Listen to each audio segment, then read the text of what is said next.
Hi, everyone. John Huber here again with the If Just Me podcast. Happy to be here again this Sunday. Last week, I told you about how Christ helped me overcome my mini stroke and healed and filled the hole in my heart. Today, we're going to talk about how Christ helped me become a black belt in Taekwondo, which I am, and excited about that, and how he helped me overcome all odds to do that. Ever since I was a young kid and watching Kung Fu on television, I've always wanted to be an accomplished martial artist. So that was always a dream. And I also always, at my mother's knee and her reading the Bible to me, always wanted to be close to Christ. I always knew Christ lived and loved me and wanted to stay close to him. Fast forward to my mid 40s. My youngest child, was graduating from high school, and I had still not gotten my black belt. I had just gotten back from an appointment with a doctor and been told that I have osteoarthritis in both knees. And if I didn't get my knees replaced, I would be a cripple in less than 10 years. So that was devastating news to me. And it was hard to take that news. I actually did not accept it and wanted to beat the odds and do something different. And I was also going and had just entered a midlife crisis in that some of the dreams that I had seen for myself and my family were not coming to fruition, and I needed to change. So I decided at that point in time that rather than continue forward where I was, I wanted to make a change, overcome my midlife crisis, meet my desires, and get out of the depression and anxiety I was really experiencing in my midlife crisis. And I felt more distant from Christ than I had for a while, and things felt heavy, dark, and difficult. I was forcing rather than allowing things to flow. And I wasn't quite sure what to get how to get back on track physically, mentally, and spiritually, which I believe are all connected to each other. I had watched a martial arts class for years at work, and what I decided to join that class, a class in Taekwondo. I had to prove to myself and Christ that I could turn my life around and that I could regain the confidence that I had, the happiness and peace that I wanted in my life. The first day in class, I felt like an infant who was trying to walk for the first time and kept falling. It was very, very strange to me. All the moves, all the kicks and the punches and the strikes and the turns were very foreign. And it felt like I didn't know my left from my right foot, my left hand from my right hand. But I continued. I felt really out of place too.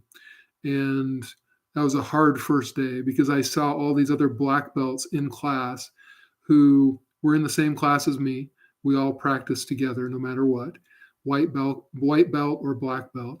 And all these people, they were jumping, doing reverse jumping 360 kicks, breaking four boards, and just moving like I could not imagine moving at that time with my osteoarthritic knees, my bad knees. I couldn't even do a jumping kick at that time because it hurt too much to take off and to land. And the only comfort I had at that point is that I was not alone in the class. There were others who it was either their first day or they were brand new as well. And I did have that desire again to prove my doctor wrong, to feel happy again, get through my midlife crisis that I was going through. And some of those desires just helped me move forward and not quit. And it was really tough cardiovascularly from as far as a workout goes. And it also took me to the limits of my agility and my ability to endure pain. One of the things that contributed to that pain was sparring. So I'd never sparred before I went to that class. And every class at the end of it, when you're tired and you've done your full workout, that's when you spar everyone else in class. No matter what level they are, you spar them. It was officially no contact sparring. That was never the case typically in our class. And there was a particular second degree black belt that took a lot of joy, I felt, in kicking me in the same place every time. And as a result, and these were hard kicks, nothing holding back, hard side kicks. And as a result, I got bruised again and again, and the bruises never healed. And so that was really discouraging for me as far as the pain I was feeling and the fact that I was not moving like the other black belts. I couldn't jump like the other black belts. And I was about to give up and was going to quit and just give up on my dream of becoming an accomplished martial artist. And I decided not to give up, but I was really close. And that very day that I actually was thinking about giving up, one of the senior black belts came up to me and he just said, "Hey, John, you don't need to do jumping kicks to be a good martial artist." And that gave me some hope. I was excited about that. A little bit later, I approached that other second degree black belt who had been kicking me and giving me bruises all through classes, and talked to him a little bit and said, "Hey, what am I doing wrong? I'm obviously not sparring right because you keep kicking me in the same place." And so he showed me what I needed to do to protect myself with my arms, like put them down more towards my waist, and also to move around more so that the target was not as obvious because I'm a big guy. I'm about 6'6", 240, 250 pounds in terms of size.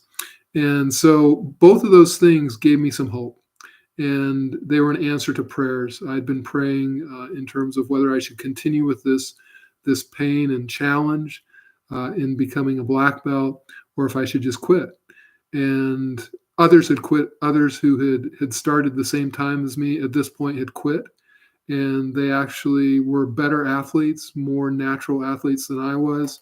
They could jump and move and kick, do jumping kicks, etc., things that I could not do, but they had quit. Those two black belts and the things they said to me gave me hope, and I decided to stick with it. And what I decided is really I would decided that I would just keep showing up. I'd heard one point that John Wooden had said 80% of winning, 80% of accomplishment is just showing up. And I also knew that Christ had always done that for me. And he had always just shown up when he was on this earth, despite the ridicule, despite the pain, despite being crucified for me and being hit and spit and kicked and really going through all that for me, bleeding at every pore for me. Despite all of that, he just showed up. He kept just showing up and kept his mission and fulfilled his mission for me and for each of you. So I decided I was just going to keep showing up no matter what, just like Christ did, just like John Wooden had taught all his players. And Christ kept showing up for me. And so I decided to keep showing up at martial arts because I wanted really to get through this midlife crisis that I was going through. And as is often the case, I kept going, but things got harder before the achievement. So if you've really achieved something significant in your life, you'll realize that almost always things get harder before you can get to that pinnacle, get to that point where you've made it. You've made your goal and achieved it. And this was no exception.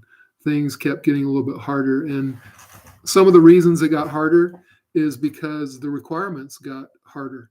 So previously, in the 3.5 years I'd been training for black belt to get to that point where I was almost there and going through all the ranks and achieving all the different colors of belts until I was a brown belt with a black stripe, which is the step before black belt. At that point, the requirements changed. I was going to class 2 times a week. I was doing my forms in class once every class, and the requirements were upped by our instructor. We had to now go to class at least 3 times a week, and we had to do an extra set of forms, and there were actually 10 forms that we had to do, and we had to do those either before or after class.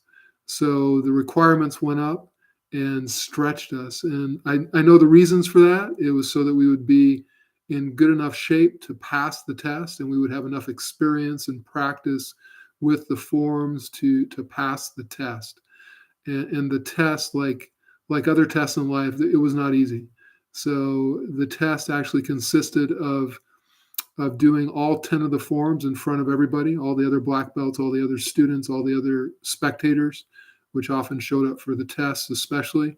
It consisted also of breaking 4 1-inch pine boards with a kick with my foot, and 2 types of sparring. I had to spar somebody one-on-one for 2 minutes, and I had to spar somebody 3-on-1, where I was the one against 3 other, in my case, 3 other black belts for 2 minutes as well. So pretty intense requirements were given to us in preparation for that black belt test. And I wasn't sure if I was going to make it. Again, I thought about quitting because I was being stretched physically and mentally and spiritually, and it was intense with those additional requirements. And the good news is I was getting in better shape. I was feeling in more harmony with myself and with my mind, body, and spirit, and overcoming the depression and anxiety that had been afflicting me with my midlife crisis. So that was the great news. I decided to push through a little bit further, and I attended a business seminar with my wife's essential oil business, and a person there said that a lot of times what you've got to do in life is, if you really want something, if you want to achieve a dream, if you want to get somewhere and make something happen, you have to go claim it. You have to claim that goal. You have to claim that achievement.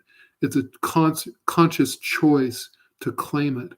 That really stuck with me. I thought about that. I prayed about it a lot and decided, based on inspiration from Christ and in talking to people, that I was going to claim my black belt at this last stretch, the last push to get to black belt. I had to decide to claim it because I was being stretched in every way with the training, which was very intense, as I mentioned. And I did get there, and I was able to claim that black belt, that prize, achieve that goal. And I cannot tell you the joy of accomplishment and the feeling I felt as I went through the line of black belts, shook each of their hands. Those that had already achieved black belt shook each of their hands and took my place at the end of that line, my rightful place, because I had earned it and claimed it. Just like Christ has claimed victory over death and sin for each and every one of us. He made that conscious choice for us, and he claimed those things forever for each of us. And just a few lines from the poem, If Just Me, which is the theme of this podcast. Believe I will go before your face. Believe I will be on your left and right. Believe my spirit will send grace. Believe my angels will shine a light.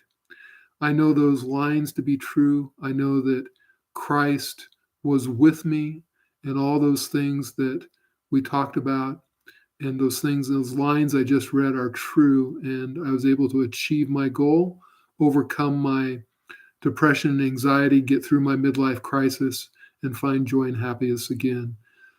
As a reminder, the If Just Me podcast is not about just my experiences, about each of your experiences with Jesus Christ as your personal Savior. And would love others to participate, would love you to participate. If you want to participate and be part of this podcast and share your story, please just send me an email at ifjustmeandchrist@gmail.com, and we'll get you onto the podcast. And you can share your story along with all the others who know Jesus Christ as their personal Savior. Take good care and have a great week. We'll talk soon. Bye-bye.